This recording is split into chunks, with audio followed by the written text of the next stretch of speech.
So yesterday I did a video on a French um Signet spy ship that was spying on the situation in Crimea beginning with April 2014. It was a little bit late for the party in that particular time. And yesterday it was reported on Debka.com, that it showed up working in conjunction with the USS Harry S. Truman, and that its mission is to spy on trouble spots or crises in the making, future crises. So what I want to do is I want to go ahead and I'm going to hit screen share here. And let me find what I'm looking for.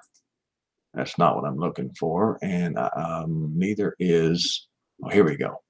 Okay, a French spy ship reserved for trouble spots joins USS Truman in Syrian waters. So let's read it again, just to refresh everybody's memory. This is the same ship that was spying on the situation in Crimea during that Crimea crisis, and they only use this ship in either a current crisis or an upcoming crisis. The advanced French Depuis de l'Homme spy ship has reached Syrian waters and begun operating in conjunction with the USS Harry Truman with its 5-ship strike force. Debka Files military sources report that Depuis de l'Homme is normally reserved by the Director of Military Intelligence of France for deployment in the world's flashpoints ahead of or amid military flare-ups. During the Ukraine war and the Russian invasion of Crimea 2014 to 2015, a French signal intelligence ship was seen repeatedly in the Black Sea while tracking Russian military movements. Last weekend, the U.S. Air Force has maintained flights around the clock over Syria. I talked about that in length yesterday, according to an earlier Debka file report. Some of the aircraft take off from the Truman's flight decks. Not much is known about the surveillance systems aboard the French spy ship, but they are believed to be state-of-the-art. They include a radar radiation warning system, satellite communication systems, and at least 2 navigational radar locators. The ship also has equipment for eavesdropping on enemy communications and command centers, reading plain and coded email, and listening in on mobile phone communications.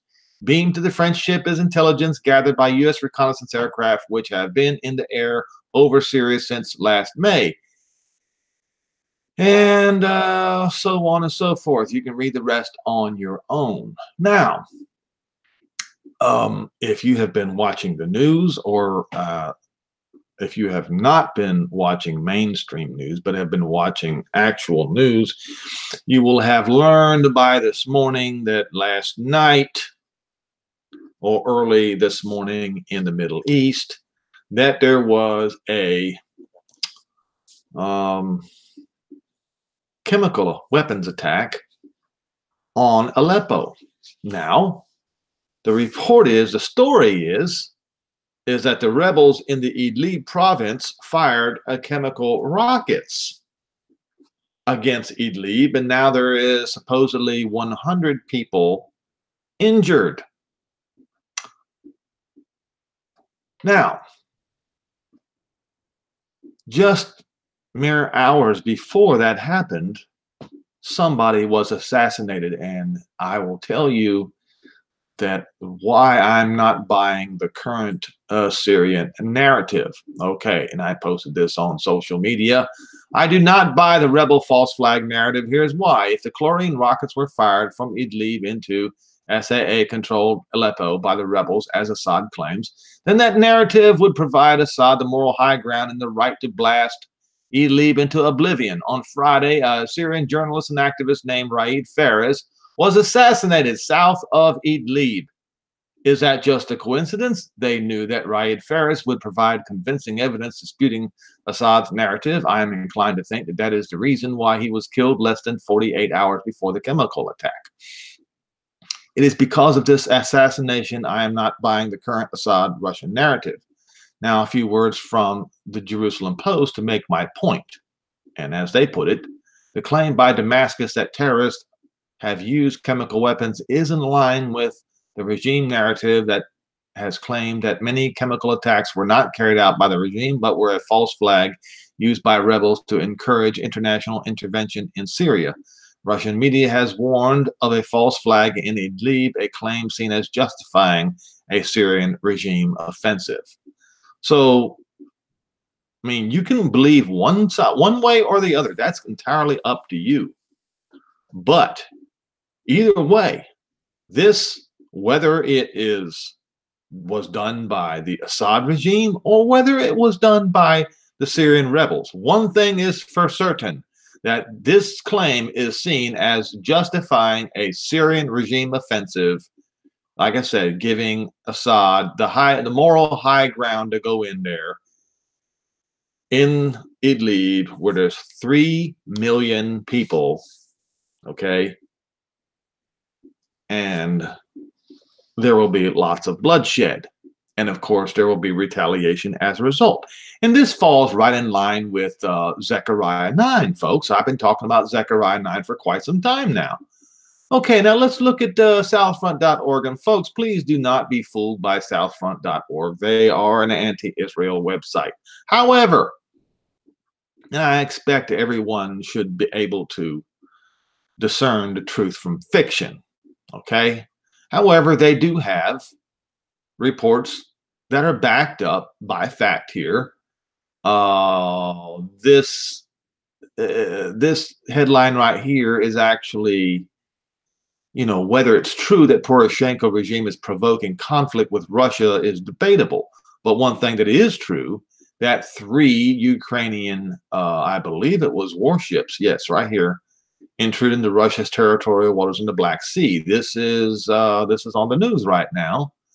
Now we have here, after using chemical weapons, moderate rebels supposedly attacked power plant in northern Hama. Now, folks, don't forget, Hama is written in Zechariah 9 as also going to be in this great Syrian conflagration. Okay?